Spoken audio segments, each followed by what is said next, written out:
Hello, everyone. Andy Wolverton here at Journeys in Darkness and Light.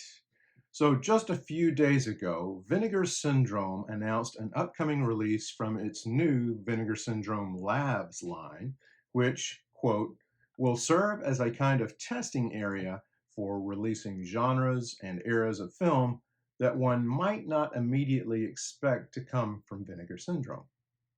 As the website states, Flesh and Fantasy, an anthology film from 1944, is a trilogy of tales of love and death. But before we get into the film, a little backstory.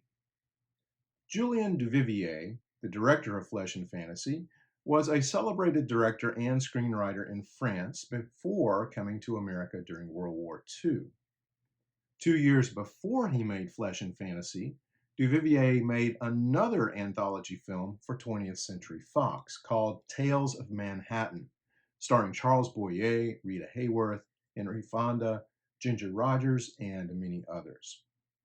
Now, that film contains several episodes involving a formal black tailcoat that gets passed around from character to character. The coat is cursed, so it affects each person who wears it in different and potentially dangerous ways. Now, Universal Studios loved the idea of an anthology film, and they asked Duvivier to direct one, but they wanted something darker and more surreal than Tales of Manhattan, which, by the way, is a terrific film. Duvivier delivered, but Universal didn't really know what to do with the film. Originally, Flesh and Fantasy contained 4 episodes. The first half-hour segment was entitled Destiny, which was to flow seamlessly into the second episode, which I'll describe in a moment.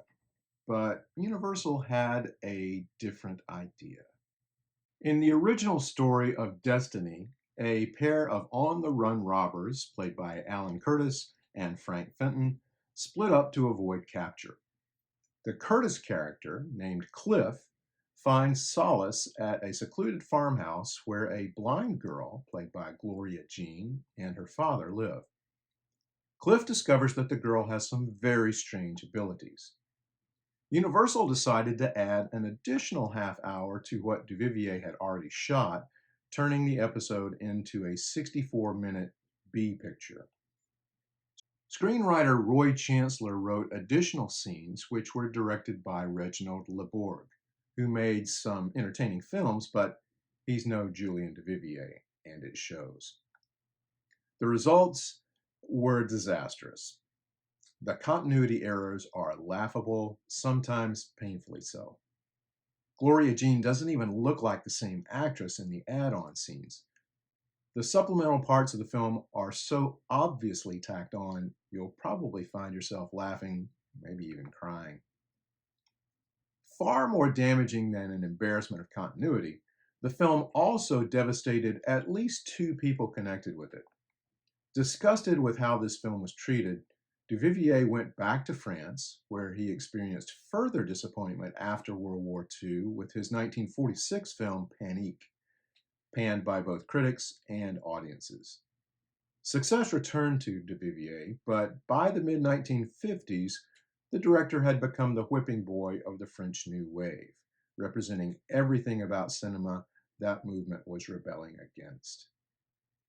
Gloria Jean's career also suffered as a direct result of Destiny.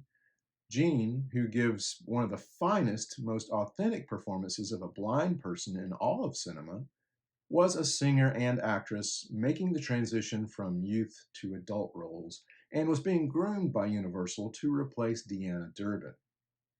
You can only imagine what Jean must have hoped for, sharing screen credit with such greats as Barbara Stanwyck, Edward G. Robinson, and Charles Boyer.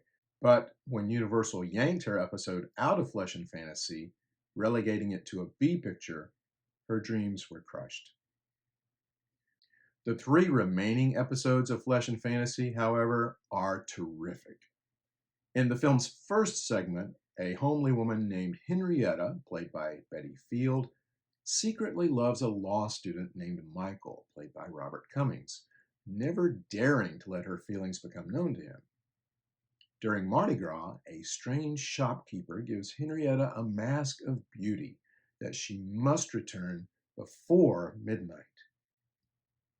In the second episode, a lawyer named Tyler, played by Edward G. Robinson, is skeptical of the abilities of a local palm reader named Podgers, played by Thomas Mitchell, until one of his predictions comes true. The final act finds Charles Boyer as the Great Gaspar, a high-wire artist haunted by dreams of falling during his act. In these dreams, Gaspar always encounters a strange woman, played by Barbara Stanwyck, whom he's never met.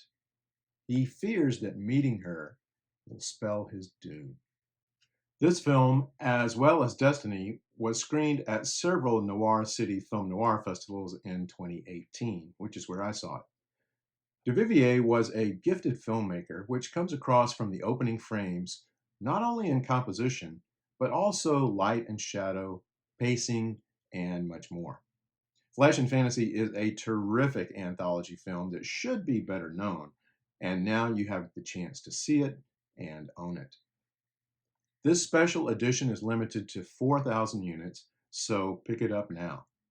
This is a Region A release with a new 2K restoration from a 35mm dupe negative. As for extras, we've got a new commentary track with film historian and author Barry Forshaw and film critic and author Kim Newman. There's also a featurette directed by French director Christophe Gans called Fate News, or The Dark World of Julien Duvivier. Also included a video trailer and reversible sleeve artwork. So this release ships in mid to late January, so really hop on this quickly. If you pick it up, let me know what you think. Everybody take care, watch some great movies, and we'll talk again soon.